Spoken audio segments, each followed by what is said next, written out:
the channel where drama sizzles and revenge burns hotter than ever. If you love jaw dropping twists, bold characters, and stories that keep you guessing till the end, you're in the right place. Subscribe and dive into gripping tales of betrayal, karma, and ultimate payback. Get ready for unforgettable moments and satisfying endings, only on Crazy Pepper. Hit that bell and let the drama begin. The retention bonus letter sat on my kitchen counter like a dead fish, its corporate letterhead mocking me in the dim light of 2:47 a.m. $4,500. For 12 years of loyalty, countless overtime hours, and single-handedly preventing 3 major security breaches that would have cost the company millions. My name is Nick Blanchard, and I'm apparently worth exactly 10% of what my junior coworker Avery got. 42,000, I muttered to the empty kitchen, still tasting the bitter champagne from tonight's company gala. Kid's been here 18 months, and he gets 42 grand. The memory of Douglas Harker's smug face burned in my mind. My wife Lila's father, standing there in his $1,000 suit, had actually patted my shoulder when I mentioned the bonus discrepancy. You should appreciate the gesture, Nick. Not everyone gets recognized. Appreciate the gesture, like I was some charity case grateful for scraps. I'd worked my way up from help desk to senior systems engineer at Harker Industries, a mid-sized tech firm that Douglas had built into a regional powerhouse. The man who'd barely acknowledged my existence for the 7 years I'd been married to his daughter suddenly felt qualified to lecture me about gratitude. The kitchen felt smaller, somehow. The renovated farmhouse that Lila and I had bought 3 years ago now seeming like a prison. Half the projects remained unfinished. The crown molding I'd started last spring, the basement workshop that was supposed to be my sanctuary but had become another reminder of incomplete dreams. My phone buzzed. A system alert from the company's network monitoring software. What the hell? I squinted at the screen. Multiple intrusion attempts escalating rapidly. Someone was hammering our firewalls with sophisticated attack vectors. The phone rang. Douglas Harker's name appeared on the display. Nick. His voice carried that particular tone of controlled panic that rich men get when their money's threatened. We've got a situation. I can see that. Someone's trying to break into our systems. How bad is it? I pulled up the monitoring dashboard on my laptop. The attacks were coordinated, professional. This wasn't some script kiddie looking for Bitcoin wallets. Bad. They're targeting the financial servers and client databases. If they get through, they won't. Douglas's voice turned cold. Because you're going to stop them right now. Douglas, it's almost 3 a.m. This is what we have the security team for. The security team is useless. You know it. I know it. You're the only one who understands our systems well enough to clean up another mess for my $4,000 appreciation gesture. Silence stretched between us. When Douglas spoke again, his voice had dropped to barely above a whisper. Nick, let me be very clear. If you don't save my company from this attack, if we lose client data or financial records because you decided to nurse your wounded pride, then you and I are going to have a very different kind of conversation. The kind where nobody will ever find you afterward. The line went dead. I stared at my phone, processing what had just happened. Douglas Harker, pillar of the community and devoted grandfather, had just threatened to make me disappear. Over a phone call that was probably recorded by our own security protocols. Guess he's never seen my browser history, I muttered, opening my secure connection to the company's servers. Good luck making me disappear when I'm the only one who knows where everything's buried. The next 3 hours passed in a blur of code, coffee, and increasingly creative profanity. The attackers were good, better than good. They'd found vulnerabilities in our system that I didn't even know existed, exploiting backdoors that should have been impossible to discover. But I was better. By 6:15 a.m., I'd not only repelled the attack, but traced the intrusion vectors back to their source. What I found made me sit back in my chair and laugh out loud for the first time in weeks. The attacks had originated from inside our own network. Someone with administrative access had created a backdoor, then tried to make it look like an external breach. The digital fingerprints were sloppy, arrogant. The work of someone who thought they were smarter than they actually were. Someone like Max Callahan, our Golden Boy sales director, and Lila's direct subordinate in the HR department. I'd never liked Max. He was one of those guys who wore expensive cologne to mask the stench of desperation, who laughed too loud at his own jokes and treated everyone below his pay grade like furniture. He joined the company 6 months ago with impressive credentials and an even more impressive ego. But Max had made a crucial mistake. He'd used his own workstation to create the back door, and our logging system captured everything.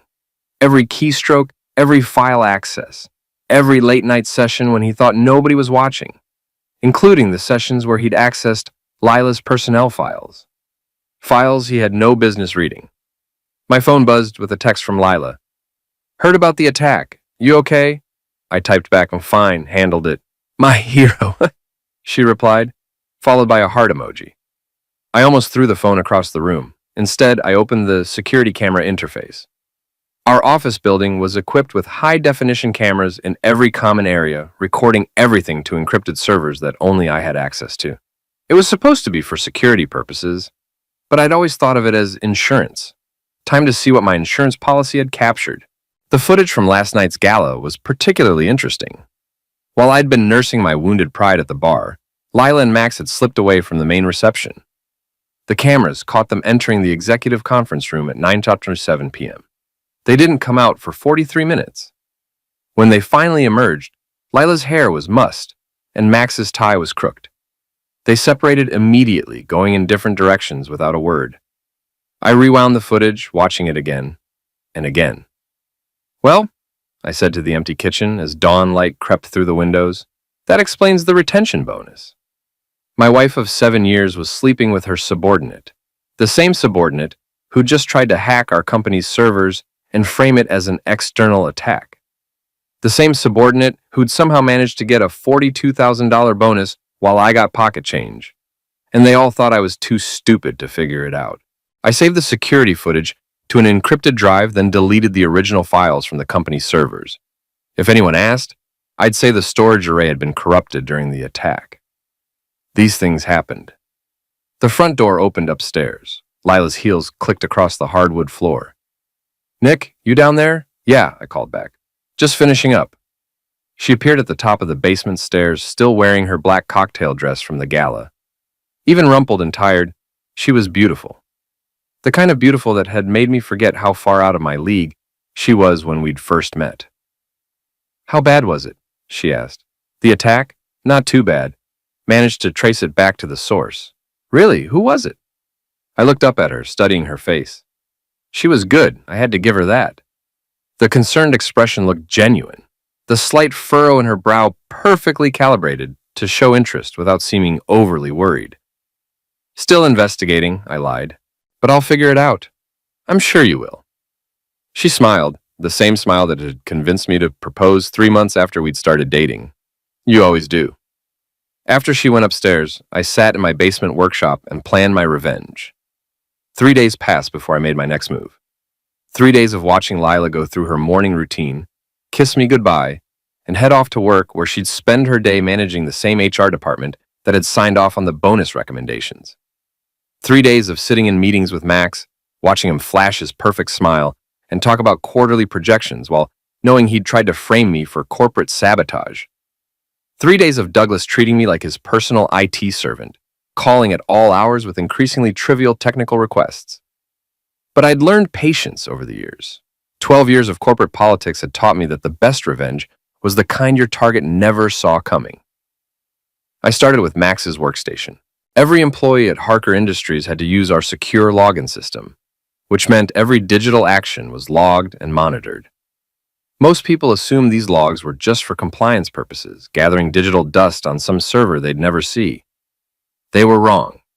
I'd designed the monitoring system myself, and I'd built in capabilities that went far beyond standard corporate oversight.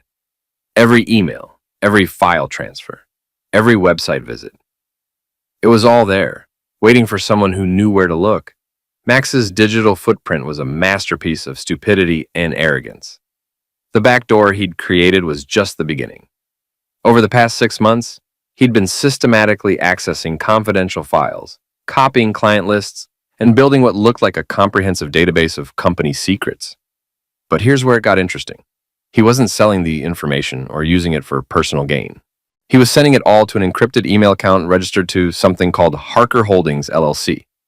A quick search through the state business registry revealed that Harker Holdings was owned by Douglas Harker himself. My father-in-law was paying my wife's lover to steal from his own company. I leaned back in my office chair, staring at the evidence on my screen. The pieces were starting to fit together in ways that made my chest tight with anger. The retention bonus wasn't just about humiliating me. It was about pushing me out entirely. Douglas needed someone loyal in the IT department, someone who wouldn't ask questions about the data theft that was happening right under everyone's nose. Someone like Avery, my junior coworker, who'd been so grateful for his $42,000 windfall that he'd probably agree to anything Douglas asked. My desk phone rang. Lila's extension.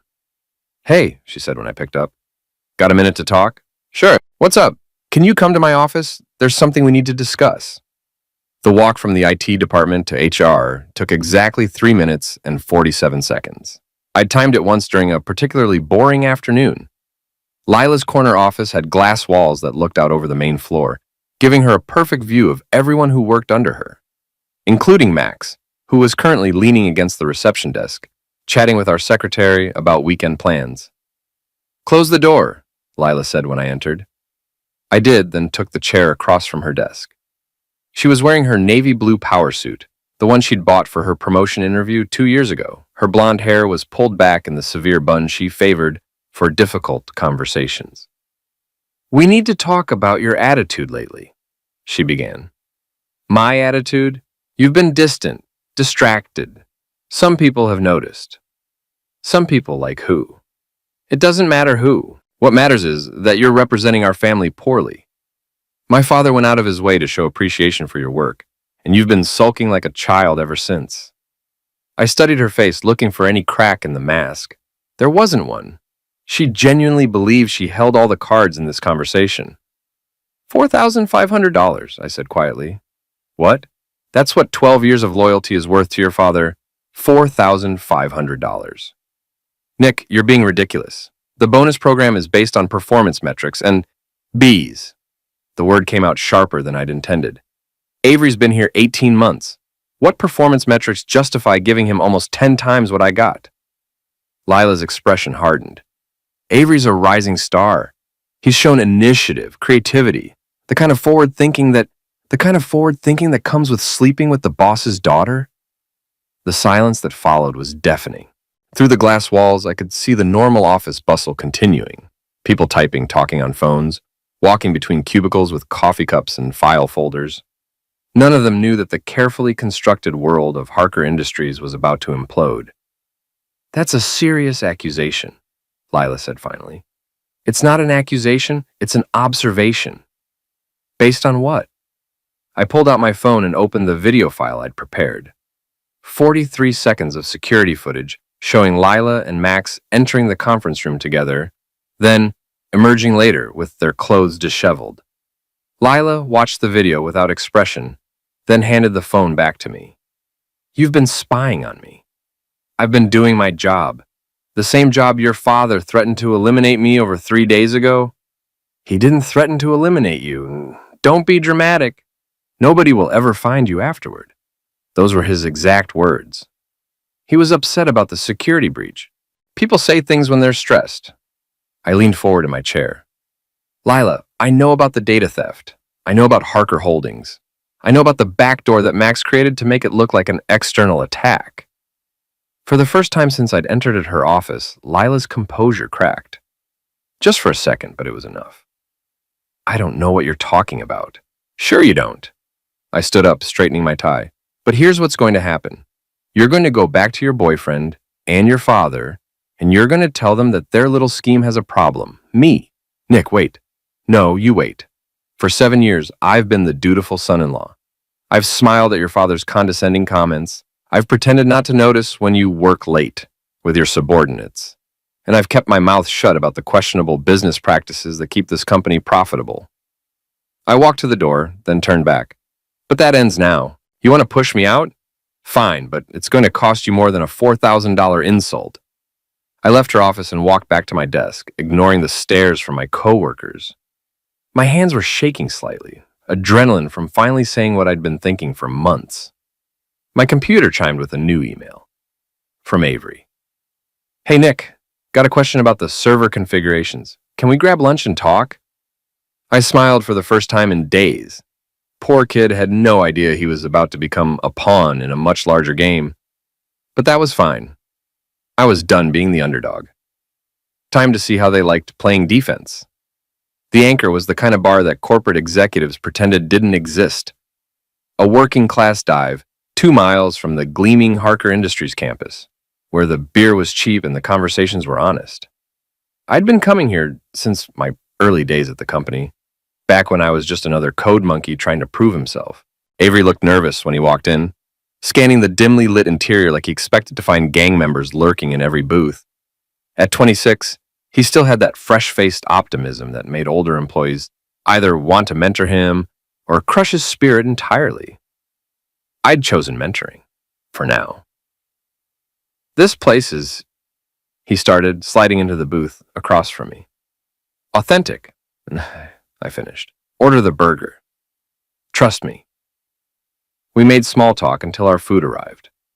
The usual office gossip, complaints about the new expense reporting system, speculation about whether the company would hit its quarterly targets. Avery was smart, I had to give him that. He asked good questions and actually listened to the answers, unlike most of the younger employees who treated senior staff like walking Wikipedia entries. So, I said after we'd finished eating, tell me about your bonus. Avery's face flushed red. Look, Nick, I know it seems unfair. Relax. I'm not angry at you. You didn't set the amounts. Then why do you want to talk about it? Because I'm curious about the process. Walk me through what happened. Who approached you, what they said, how the whole thing went down. Avery took a long sip of his beer, considering.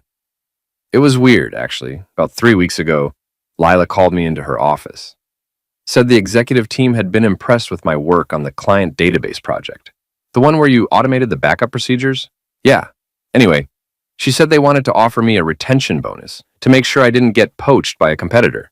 $42,000 paid out over 2 years. I nodded, keeping my expression neutral. Did she mention anyone else getting bonuses? She said it was part of a broader retention program, that several employees were being recognized. But you didn't know the amounts? No. And she asked me not to discuss it with other employees. Said it could create resentment if people started comparing numbers. Smart. Keep everyone isolated, prevent them from comparing notes. Classic divide and conquer strategy. Avery, can I ask you something, and I need you to be completely honest? Sure. Do you think your work on that database project was worth $42,000? He was quiet for a long moment, staring into his beer. Honestly, no. It was good work, but it wasn't revolutionary. Maybe worth a $5,000 bonus, tops. So why do you think they gave you so much? I don't know. Maybe they see potential in me that I don't see in myself. I almost felt bad for what I was about to do, almost. Or maybe they needed to buy your loyalty for something specific. What do you mean? I pulled out my phone and showed him the security footage of Lila and Max. Avery watched in silence, his expression shifting from confusion to understanding to disgust. Jesus, he whispered. How long has this been going on? At least 6 months, based on what I found, but that's not the worst part. I explained about the data theft, the backdoor, the connection to Douglas Harker's shell company. With each revelation, Avery's face grew paler. They're stealing from their own company? Not stealing, transferring. There's a difference, legally speaking. Douglas owns Harker Industries, so technically he can move data wherever he wants. But the method matters. If he's using inside information to undercut competitors or manipulate contracts, that's fraud. That's a federal crime, and everyone who helped make it happen becomes an accessory. Avery set down his beer with shaking hands. You think that's why they gave me the bonus? To make me complicit? I think they're planning to restructure the IT department. Bring in people who won't ask questions about unusual data transfers or security protocols. People who are grateful enough to look the other way. But you wouldn't have to do anything actively criminal. Just fail to notice certain irregularities. Delay security reports. Maybe lose a few audit logs here and there. The color had completely drained from Avery's face. What am I supposed to do? If I refuse to cooperate, they'll fire me. If I do cooperate, I'm breaking the law. There's a third option, which is? I leaned forward, lowering my voice. Help me expose them. For the next hour, I laid out my plan. It was risky, complicated, and probably illegal in several different ways, but it was also comprehensive, targeting every weak point in Douglas Harker's carefully constructed scheme. "This is insane," Avery said when I finished. "This is justice." "What's the difference? Justice is what happens when the system works. This is what happens when the system fails." Avery stared at me across the table, and I could see him weighing his options. Stay loyal to the company and become an unwitting criminal accessory, or join forces with a man whose marriage was falling apart and whose career was being systematically destroyed. "If we do this," "Yeah," he said finally, "there's no going back." "No," I agreed, "there isn't." "And you're sure about the evidence? Everything you've shown me is real?" "Every bit of it. I've got digital forensics, security footage, financial records, email logs, enough to bury all of them." "What about Lila? She's your wife." The question hung in the air between us. What about Lila? The woman I'd loved for 7 years, who'd shared my bed and my dreams and my bank account, while systematically betraying everything our marriage was supposed to represent. "Lila made her choice," I said. "Now I'm making mine." Avery nodded slowly. "Okay, I'm in." We shook hands across the table, sealing an alliance that would either destroy our enemies or destroy ourselves.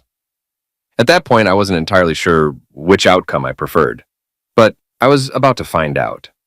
The next morning brought the kind of autumn rain that made everything look gray and depressing. I sat in my car in the Harker Industries parking lot, watching employees hurry through the downpour toward the main entrance. Normal people going to their normal jobs, blissfully unaware that their company was about to become ground zero for a very personal war. I'd spent most of the night preparing, creating encrypted backups of evidence, setting up secure communication channels with Avery, and most importantly, installing a few new monitoring protocols that would capture everything that happened in the executive offices over the next few days. My phone buzzed. A text from Lila. "We need to talk. My office, 9 a.m., I typed back. "On my way." The elevator ride to the 3rd floor felt longer than usual. When the doors opened, I could see through the glass walls of HR that Lila wasn't alone. Max was sitting in one of the chairs across from her desk, his posture rigid with tension. Perfect. I'd been hoping for a 2-for-1 conversation. "Gentlemen," I said as I entered the office, "hope I'm not interrupting anything important." Max's jaw tightened, but he didn't respond. Lila gestured to the empty chair beside him. "Sit down, Nick. We have some things to discuss." "I'm sure we do." I remained standing, positioning myself near the door. Always leave yourself an exit route. Another lesson from 12 years of corporate survival. "Yesterday's conversation was inappropriate," Lila began. "Your accusations were baseless and potentially slanderous." "Which accusations specifically?" "I made several." Max finally spoke up. "You can't prove anything you think you saw on those security cameras." "Funny thing about proof," I said, pulling out my phone. "It tends to accumulate when you know where to look."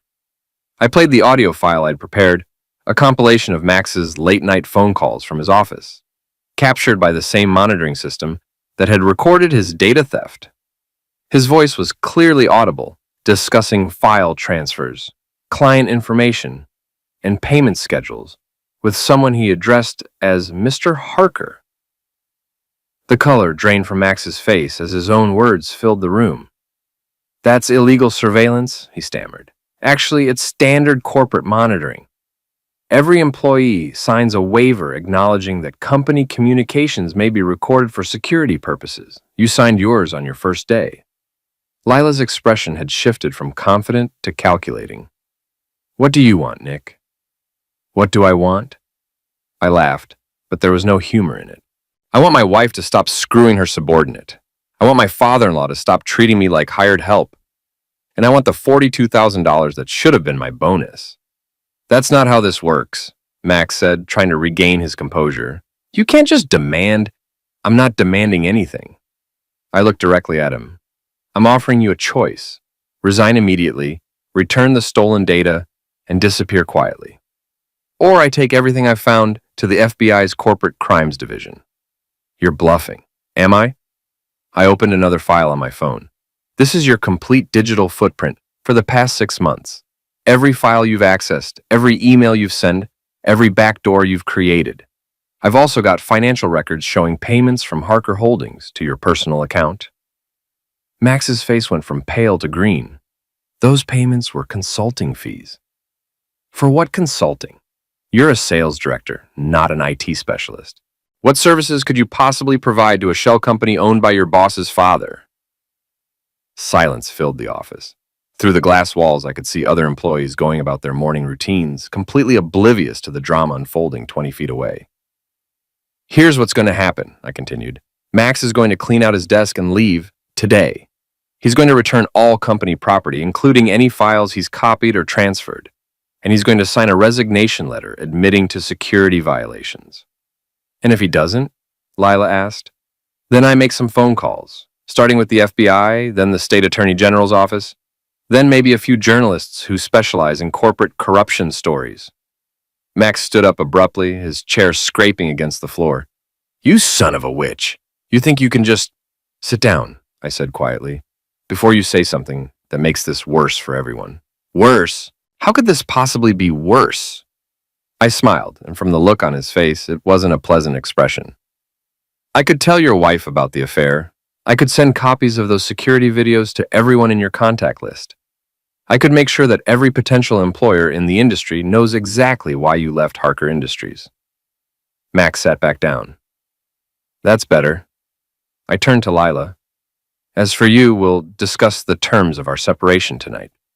At home, away from your office and your boyfriend. Nick, please. Please what? Please pretend I didn't see you betraying our marriage? Please ignore the fact that you've been systematically undermining my career? Please keep being the dutiful husband, while you and your father plot to destroy my life? My voice had risen without me realizing it. Several employees were now looking toward the office, drawn by the sound of raised voices. I took a deep breath, forcing myself to speak calmly. 7 years, Lila. 7 years I've been loyal to you, to your family, to this company, and this is how you repay that loyalty. It's not what you think. It's exactly what I think. The only question now is whether you want to handle this quietly or publicly. I walked to the door, then paused. Max, I want your resignation letter on my desk by noon. Lila, I'll see you at home tonight. We have a lot to discuss. I left them sitting in stunned silence and walked back to my desk, ignoring the curious stares from my coworkers. My hands were steady now, the nervous energy replaced by cold determination. Phase 1 was complete. Now came the hard part. The resignation letter appeared on my desk at 11:47 a.m., 13 minutes before my deadline. It was brief and professional, citing personal reasons for Max's departure and thanking the company for the opportunity to contribute to its success. No mention of security violations, data theft, or extramarital affairs. I'd been expecting that. The real resignation letter would come later, after I'd had more time to apply pressure. Avery appeared at my cubicle around lunchtime, carrying a sandwich and wearing the kind of nervous expression that suggested he'd been thinking about our conversation all night. Any regrets? I asked quietly. About a dozen, but I'm still in. Good, because things are about to get complicated. I showed him Max's resignation letter, then pulled up the monitoring logs from the executive offices. Since our confrontation this morning, there had been a flurry of activity, phone calls, private meetings, and several encrypted emails sent from Douglas Harker's personal account.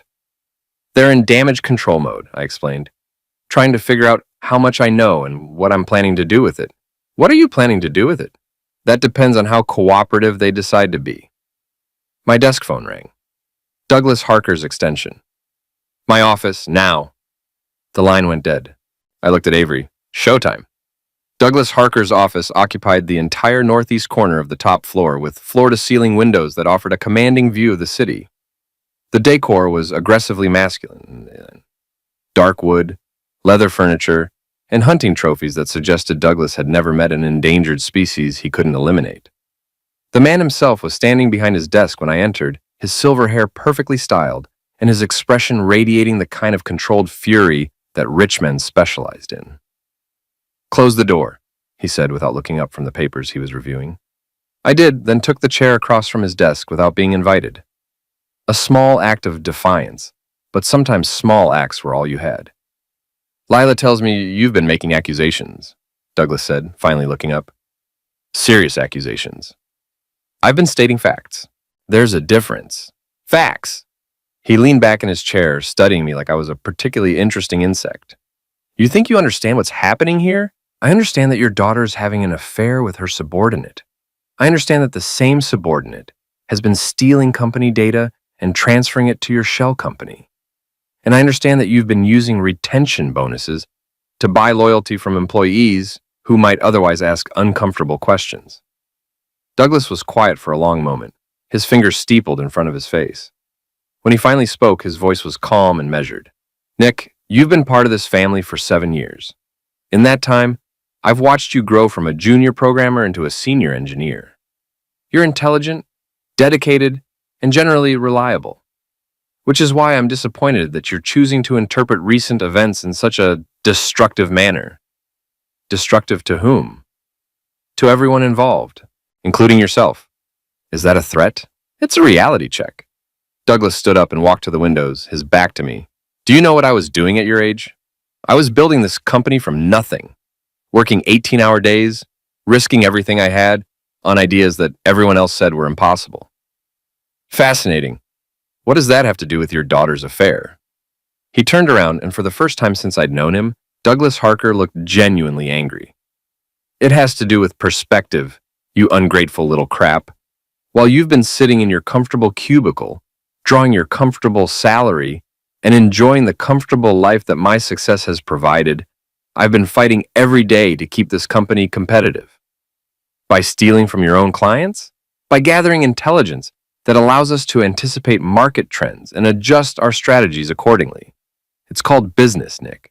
Maybe you should learn the difference between business and theft before you start throwing around accusations. I stood up, matching his aggressive posture. And maybe you should learn the difference between business and corruption before you start lecturing me about perspective. Careful, Douglas said softly. You're walking a very thin line. No, you're walking a thin line. Because everything you've done, the data theft, the shell company, the retention bonus scheme, it's all documented. And if anything happens to me, if I have an accident or suddenly disappear, all of that documentation goes straight to the FBI. You're paranoid. I'm prepared. There's a difference. We stared at each other across his office, two men who had finally stopped pretending to like each other. The afternoon sun streaming through the windows cast long shadows across the expensive carpet. And somewhere in the distance, I could hear the normal sounds of a functioning business, phones ringing, keyboards clicking, people going about their lives without knowing that their world was about to change. What do you want? Douglas asked finally. I want Max gone, permanently. No severance, no references, no golden parachute. Just gone. Done. What else? I want the stolen data returned and all copies destroyed. That's more complicated, but not impossible. No, not impossible. Anything else? I smiled, and I could see from his expression that he didn't like what he saw there. I want my wife to choose, me or her career, because she can't have both anymore. That's not up to me. Isn't it? You control her career prospects. You control the company she works for. You control the family money that's been supporting our lifestyle. You want me to pressure my own daughter? I want you to stop protecting her from the consequences of her choices. Douglas walked back to his desk and sat down heavily. For the first time since I'd entered his office, he looked older than his 62 years. You realize that if you push this too far, you'll lose everything. Your job, your marriage, your future in this industry. Maybe, but you'll lose more. How do you figure?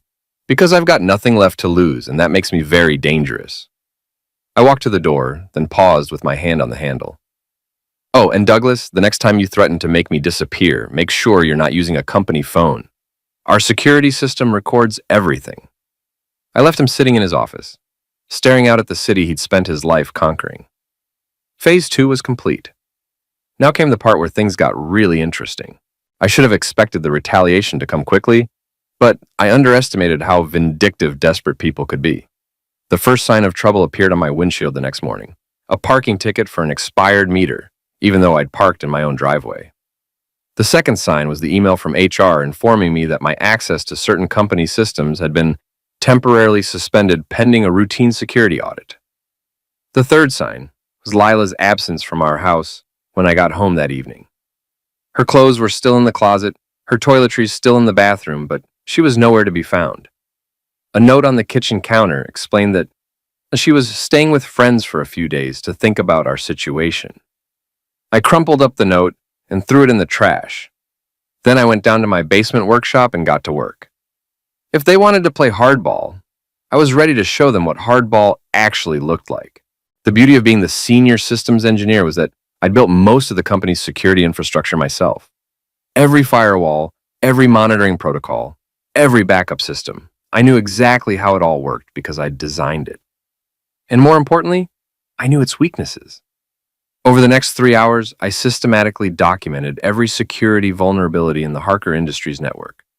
Not to exploit them, that would be criminal, but to create a comprehensive report that would demonstrate just how exposed the company really was. Then I started making copies, lots of copies.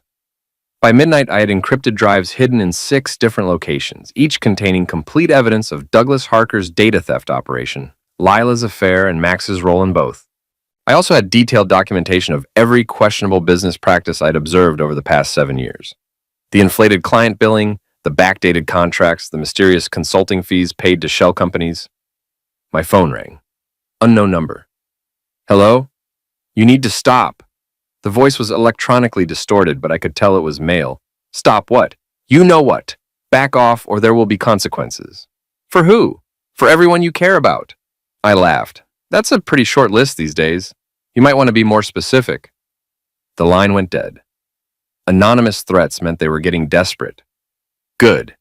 Desperate people made mistakes, and I was counting on them to make a big one. The next morning brought more maltreatment. My credit cards were mysteriously declined at the coffee shop. My company email account was temporarily disabled for maintenance. And when I tried to log into the main server, I discovered that my administrative access had been completely revoked. I was being systematically cut off from everything I needed to do my job. But they'd made a crucial error. They'd forgotten about Avery. I found him in the break room around 10 a.m., nervously stirring sugar into his coffee and glancing around like he expected corporate security to burst through the door at any moment. They're trying to freeze me out, I told him quietly. I noticed. Mason from security was asking questions about you yesterday. Wanted to know if I'd observed any unusual behavior, any signs that you might be planning something disruptive. What did you tell him? That you seemed stressed about personal issues, but were handling your work responsibilities professionally. Good answer. Did he believe you? I think so, but Nick, this is escalating fast. Maybe we should consider backing off, finding a different approach. There is no different approach. They've made it clear that they want me gone, and they're not going to stop until they've destroyed my reputation and my career. So what do? I pulled out my phone and showed him a news article I'd bookmarked. We give them something bigger to worry about. The article was about a recent FBI investigation into corporate data theft, focusing on companies that used shell corporations to hide illegal intelligence gathering operations. It was exactly the kind of case that Douglas Harker's operation would fit into perfectly. You're going to contact the FBI? Avery whispered. Not yet, but I'm going to let them think I am. Over the next hour, I carefully crafted an email that would look like correspondence with a federal investigator.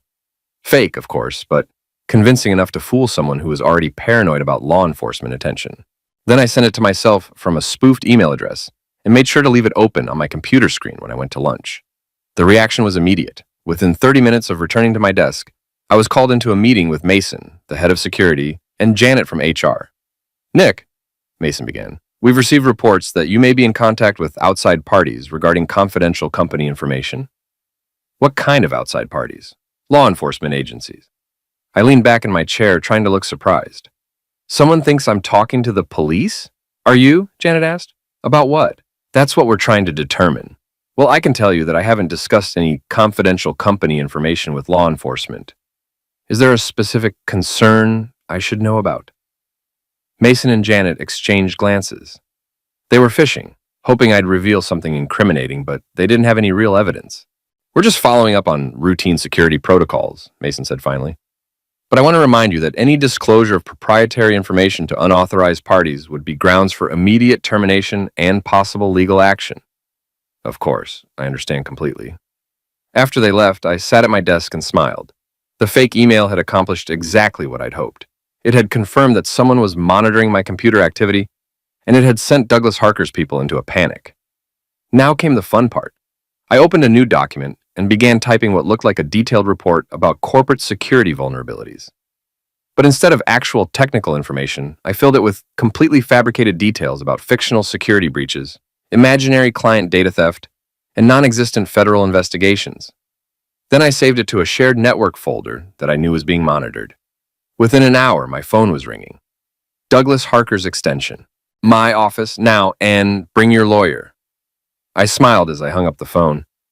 I didn't have a lawyer, but Douglas didn't need to know that. Time for the final confrontation. Douglas Harker's office felt different when I entered it for what I suspected would be the last time. The hunting trophies seemed to leer down at me with dead glass eyes, and the afternoon sunlight streaming through the windows had a harsh, unforgiving quality. Douglas wasn't alone. Lila sat in one of the leather chairs facing his desk, her expression carefully neutral. Next to her was a man I didn't recognize, expensive suit, briefcase, the kind of carnivory smile that screamed corporate attorney. "Nick," Douglas said without preamble, "I'd like you to meet Richard Steinberg, our legal counsel." "Pleasure," I said, not offering to shake hands. "Mr. Steinberg has some concerns about your recent activities," Douglas continued. "Specifically, your apparent communications with federal law enforcement agencies." I took the remaining chair, positioning myself so I could see everyone in the room. "What communications would those be?" Steinberg opened his briefcase and pulled out a printed copy of the fake email I'd created. "This correspondence, for starters." I glanced at the paper, then looked up at him with what I hoped was a confused expression. "I'm sorry, what am I looking at?" "An email from your company account to Agent Sarah Mitchell of the FBI's Corporate Crimes Division." "Huh." I studied the printout more carefully. "That's interesting." "Interesting how?" "Well, for one thing, I never sent this email." The room went very quiet. "Are you denying that this came from your computer?" Steinberg asked. "I'm saying I never wrote it or sent it, which means either someone else has access to my account, or this document has been fabricated." Lila spoke for the first time since I'd entered the room. "Nick, please, just tell us what you're planning." "I'm not planning anything, but I am curious about why you're all so worried about fictional FBI agents." Douglas's face was turning red. "Fictional? Agent Sarah Mitchell doesn't exist. There is no Corporate Crimes Division investigation, and this email is completely fabricated." "Then why?" "Because I wanted to see how you'd react, and your reaction has been very illuminating." I stood up and walked to the windows, looking out at the city below. See, the thing about paranoia is that it only makes sense if you actually have something to hide. Innocent people don't panic when they think the FBI might be asking questions. "You son of a witch," Douglas whispered. "But guilty people? Guilty people lose their minds. They start making mistakes, taking desperate actions, revealing things they meant to keep secret." I turned back to face them. "Like the fact that you've been monitoring my computer activity without my knowledge or consent. That's a federal crime, by the way." Steinberg cleared his throat. "Company computers are subject to routine monitoring for security purposes. Routine monitoring doesn't include reading personal emails or tracking keystrokes. That requires specific authorization and employee notification, neither of which happened here." "You're bluffing," Douglas said.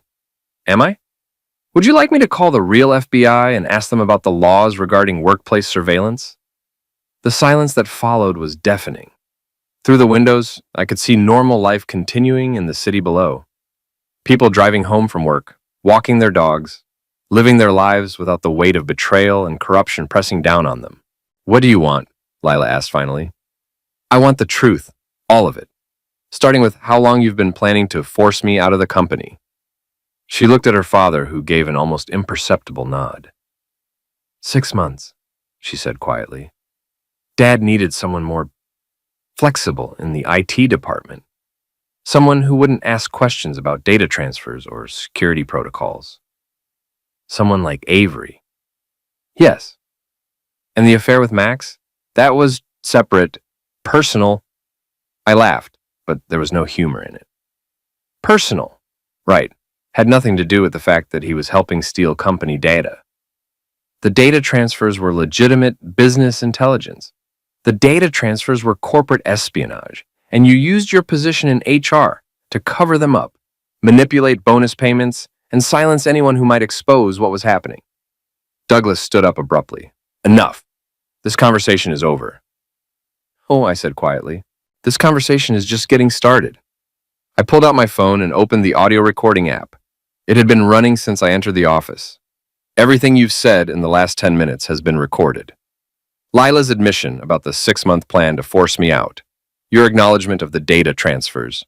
Steinberg's confirmation that you've been illegally monitoring my computer activity. That recording is inadmissible. In court, maybe, but not in the media. And definitely not with the real FBI, who tend to be very interested in corporate corruption cases. I walked to the door, then paused with my hand on the handle. Here's what's going to happen. Max is already gone, which is a good start. Next, you're going to restore my full access to company systems and stop the maltreatment campaign.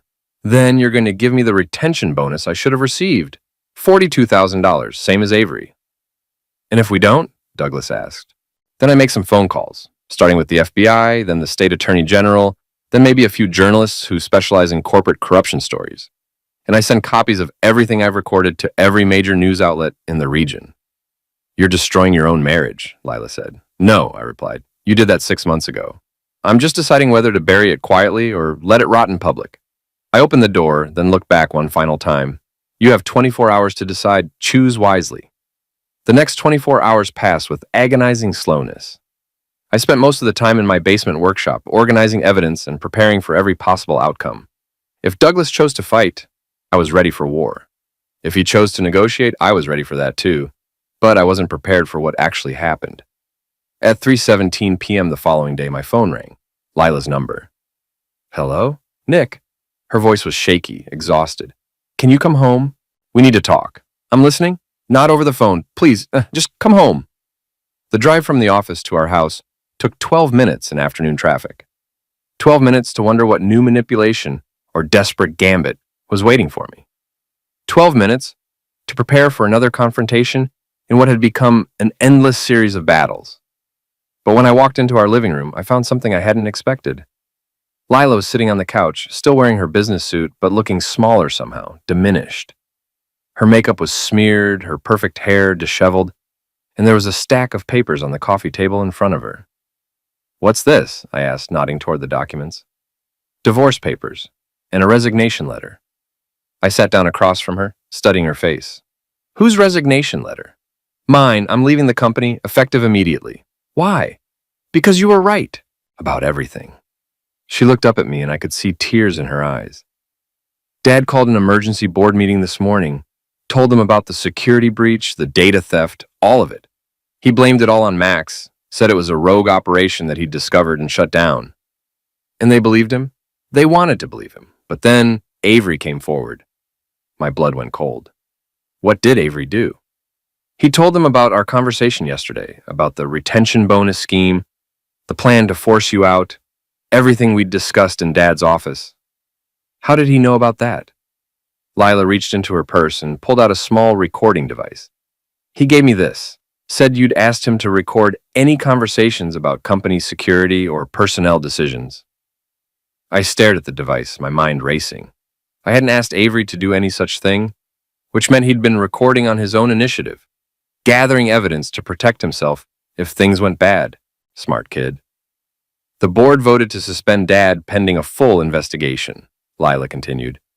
They also voted to terminate my employment immediately. No severance, no benefits, no references. And Max? Already gone.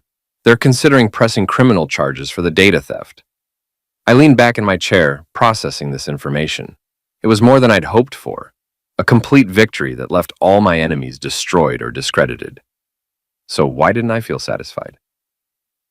What about us? I asked. Lila picked up the divorce papers. I've already signed them. The house is yours. It's in your name anyway. I'll take my personal belongings and move back in with Dad, at least until I figure out what I'm doing next. Lila, no. She stood up, smoothing down her skirt. You don't get to be magnanimous now. You won, Nick. Completely and totally. Dad's career's over. I'm unemployed and unemployable, and Max is probably going to prison. That's not what I wanted. Isn't it? Because from where I'm sitting, it looks like you got exactly what you set out to achieve. She walked to the door, then paused with her hand on the handle. For what it's worth, I am sorry.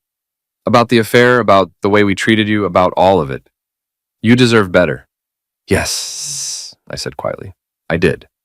After she left, I sat alone in our living room, my living room now, and tried to figure out how I felt about winning. The house was quiet except for the ticking of the grandfather clock that Lila had insisted we buy for our 5th anniversary.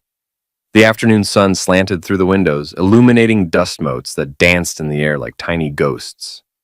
My phone buzzed. A text from Avery. Heard about the board meeting. You okay? I typed back, fine, thanks for the backup. Anytime, drinks later? I considered the invitation. The anchor would be full of coworkers by now, all buzzing with gossip about the day's dramatic events. I could go there, accept their congratulations, play the role of the wronged husband who'd fought back and won. But I didn't want congratulations. I wasn't sure what I wanted. Instead of going to the bar, I went down to my basement workshop and started working on the crown molding I'd abandoned months ago. The familiar rhythm of measuring, cutting, and fitting helped quiet my mind, and gradually I began to understand what I was feeling. It wasn't satisfaction or triumph or even relief. It was emptiness. For 7 years, my life had been built around my marriage to Lila and my career at Harker Industries. Both were gone now, destroyed by my own actions as much as by their betrayals. I'd won the war, but I'd lost everything I'd been fighting to protect. My phone rang around 7 p.m. Unknown number. Hello. Mr. Blanchard, this is Agent Jennifer Walsh with the FBI's Corporate Crimes Division. I understand you may have information relevant to an ongoing investigation. I almost laughed. After all my fake emails and fictional federal agents, the real FBI was actually calling. What kind of investigation? We've received reports of corporate data theft and securities fraud involving Harker Industries. Would you be available to speak with us tomorrow? Yes, I said. I think I would. After I hung up, I sat in my workshop and thought about choices and consequences, about the difference between justice and revenge, about what it meant to win when winning cost you everything you'd thought you wanted. The grandfather clock chimed 8 times, marking another hour in a life that would never be the same. But maybe that wasn't such a bad thing. Maybe it was time to build something new. Epilogue. 6 months later, the FBI investigation took 4 months and resulted in federal charges against Douglas Harker for corporate espionage and securities fraud. Max Callahan pled guilty to computer crimes and received 18 months in federal prison. Harker Industries was sold to a competitor, and most of the employees, including Avery, found positions with the new company. I didn't. Instead, I used the settlement money from my wrongful termination lawsuit to start my own cybersecurity consulting firm. It was smaller than Harker Industries, quieter, but it was mine. No corporate politics, no family drama, no retention bonuses, designed to humiliate loyal employees. Lila moved to California, where her cousin helped her find a job with a nonprofit organization. We spoke once, briefly, when the divorce was finalized. She sounded different, older, maybe wiser. She wished me well, and I believe she meant it. The house felt too big for one person, so I sold it and bought a smaller place closer to downtown. The new place had a better workshop in the basement, and I'd finally finished all those home improvement projects that had been lingering for years. On a warm spring evening, I was working late in my office when my phone rang. Avery's number. Hey, Nick. Got a minute? Sure, what's up? I wanted to thank you. For what? For showing me what integrity looks like, even when it costs everything. I leaned back in my chair, looking out at the city lights through my office window. I'm not sure integrity is the right word for what I did. What would you call it? I thought about that for a moment. Necessary. We talked for a few more minutes about business, mutual acquaintances, the weather, normal conversation between two people who'd survived something extraordinary together. After I hung up, I sat in the quiet of my office and reflected on the past year. The betrayals, the revenge, the destruction of everything I thought was permanent in my life. Douglas Harker had told me to appreciate the gesture of my insulting retention bonus. In the end, I had appreciated it, just not in the way he'd intended. That gesture had shown me who my wife really was, who my father-in-law really was, and who I was capable of becoming when pushed too far. It had cost me my marriage, my job, and my comfortable illusions about the people I'd trusted, but it had given me something more valuable, the knowledge that I could fight back, that I could win, and that I could build something better from the ashes of what I'd lost. I turned off the lights in my office and headed home to my empty house, my quiet life, my hard-won peace. It wasn't the life I'd planned, but it was the life I'd earned. And for the first time in years, that felt like enough. 나 뽀배띠. 빠삐배뽀. 아 지금 찍어줘요. 죄송해요. 아 뭐야 이 개새끼야. 나 아니야. 죄송해요 검땡땡땡씨. 나비 뽀배다. 오. 괜찮소. 잠시만 제 주머니 속으로 들어가 주세요.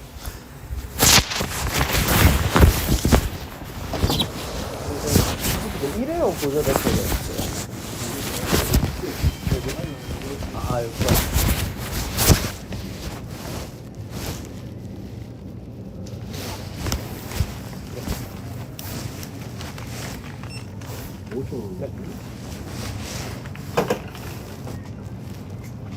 감사합니다.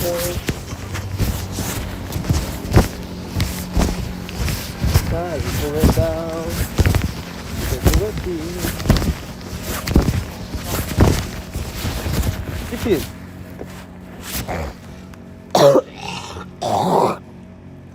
믹스도 샀어? 아 맞다, 씨발. 갔다. 기다려봐, 야 이 티핀 맞지?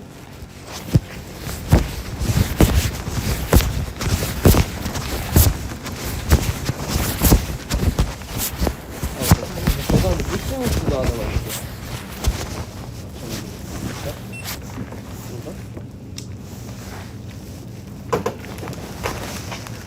감사합니다.